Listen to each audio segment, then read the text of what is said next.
Normally, lenses allow us to see where we are looking.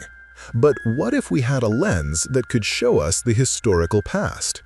For centuries, people have strived to reach and record moments from bygone eras. They aimed to develop a device, a chronovisor, that could travel through time and capture images of the past.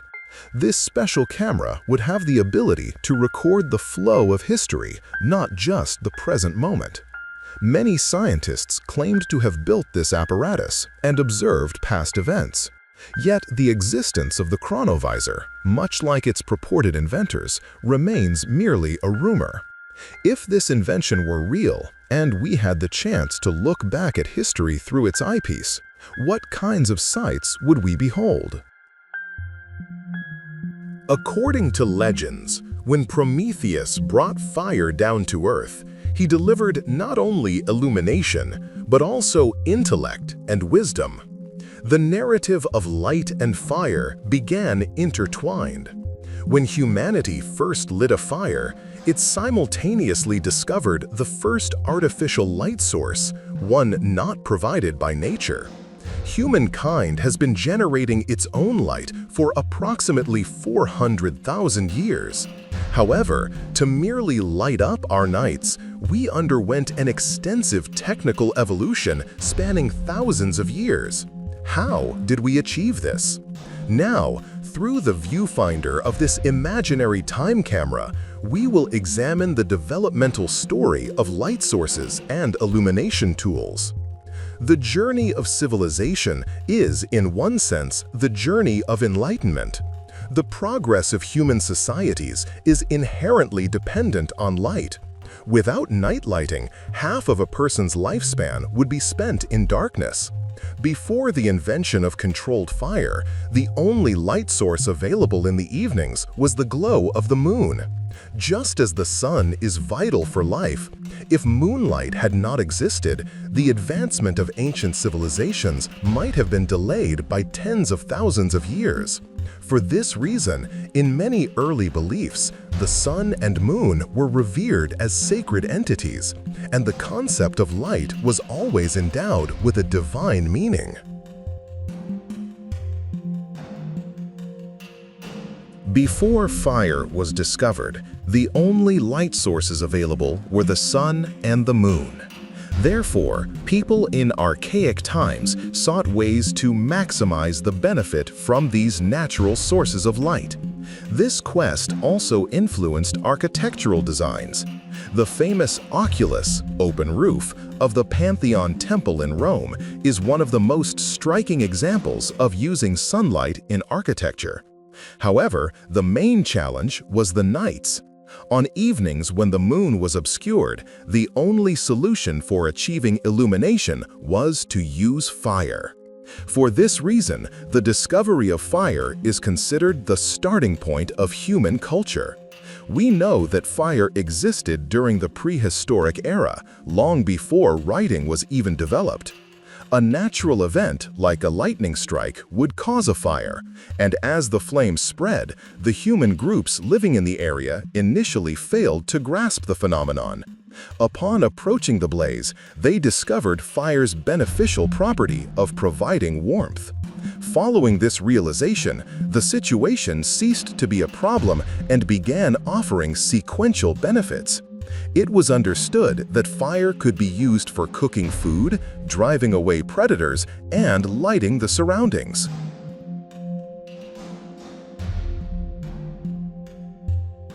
Everything began approximately 780,000 years ago, along the banks of the Jordan River near Palestine. Humanity succeeded in lighting fire under control for the first time. Controlled fire was the first thing humans produced through their own efforts, rather than simply finding it ready in nature, and it was also the first tool. Thus, the process of tool development and the history of culture began with the controlled ignition of fire. This comprehensive transformation initiated by fire continued into a new phase 70,000 years ago when it began to be used as a means of illumination. Humans are, by nature, creatures who connect with time and geography. In the earliest ages, people stayed where the sun and moon provided light. However, the desire to assert dominance over nature led to the impulse to define their own living spaces. Consequently, instead of merely being satisfied with the light of the sun and moon, people tamed fire with the thought, "How can I carry fire wherever I want?" In this way, living spaces ceased to be merely places determined by natural light sources and became locations chosen by human will. About 17,500 years ago, the first portable lighting tools in history emerged: torches. Initially, torches were simple sticks smeared with animal fats, but they paved the way for an important idea. With the invention of torches, fire gained the quality of a movable light source. Thus, it became possible to travel at night without relying on moonlight. 7,000 years after the first torches were used, a new lighting device was discovered: oil lamps. Towards the end of the Stone Age, the idea of lighting a fire inside flat-shaped stones took hold, and these stones were transformed into the first historical examples of oil lamps. The 15,000-year-old flat stones found in the Lascaux cave in France are among the oldest known lamps in history. To use fire as an effective light source, a flame that lasts long and can be kept under control is necessary. In other words, the extinguishing of the fire must be delayed. In archaic times, people used animal fats for this purpose. However, a major innovation occurred around 3000 BCE. The wick was invented. The wick was a functional discovery despite its simple appearance. The wick, which consists of a piece of braided string that fire could reduce to ashes in minutes if left alone, essentially works on the principle of capillary action. That is, when soaked in a flammable substance, it draws this material up to the flame point. In this way, the fire consumes the material absorbed by the wick, not the wick itself, ensuring a much longer burn time. The use of wicks, first documented in ancient Egypt around 3000 BCE, represents a revolutionary change in lighting technology during the ancient period. However, it should be noted that these wicks were initially used in oil lamps, not candles, contrary to one might assume. Just as the lighter was invented before the match, flat-shaped oil lamps were invented before the candle. Oil lamps containing wicks were first used in Egypt. The emergence of the oil lamp stems from an interesting and important coincidence. After observing that animal fats burned over a fire, people preserved this fat inside a container and used it in religious rituals, as a means of illumination, and also as a gift. The advent of nighttime illumination brought about major changes in people's social lives as well. By lighting up the nights and showing that life continued, we can say that humans challenged the darkness and defied it.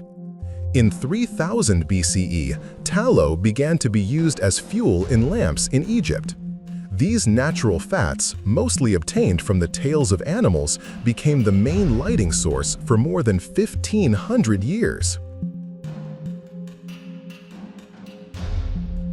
In 1200 BCE, Arctic communities started using flat-form bowls called kudlik for illumination.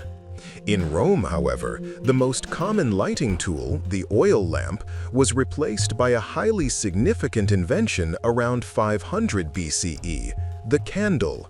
The candle, one of the most frequently preferred lighting tools, was a Roman invention. Initially made from tallow, candles later began to be produced using beeswax. As expected, the main function of the candle's outer layer was to prevent the wick inside from being consumed too quickly. However, It would take several centuries for candles to become widely used because they were quite expensive compared to oil lamps. For instance, hardly any candles were used during the construction of the Hagia Sophia.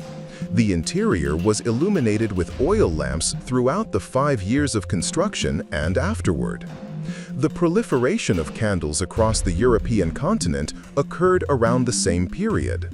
The oldest known candle examples in Europe were beeswax candles, discovered in the Seitlingen Oberflacht cemetery in Germany, confirmed to be 1,500 years old. There is a specific reason for the emergence of the candle. Earlier, people in the Middle Ages used oil lamps. Although lamps were good light sources, the difficulties and limitations in supplying olive oil, their main fuel source, pushed people towards an alternative lighting tool. This meant that the efficiency of oil lamps decreased as olive oil consumption fell, leading to the rise of the candle as an option. In medieval Europe, the candle was an expensive lighting method and a status symbol for the wealthy elite. Ordinary citizens living around a lord's castle relied on oil lamps for illumination, burning tallow as fuel in those lamps. In the 10th century, the Fatimids developed the first beeswax candles made from honeycomb. These candles possessed a significantly longer burning time compared to the Roman ones.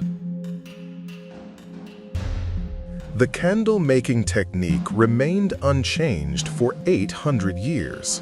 This continued until the 1820s, when the French chemist Michel-Eugène Chevreul isolated stearic acid from animal fatty acids and used it to produce more durable candles.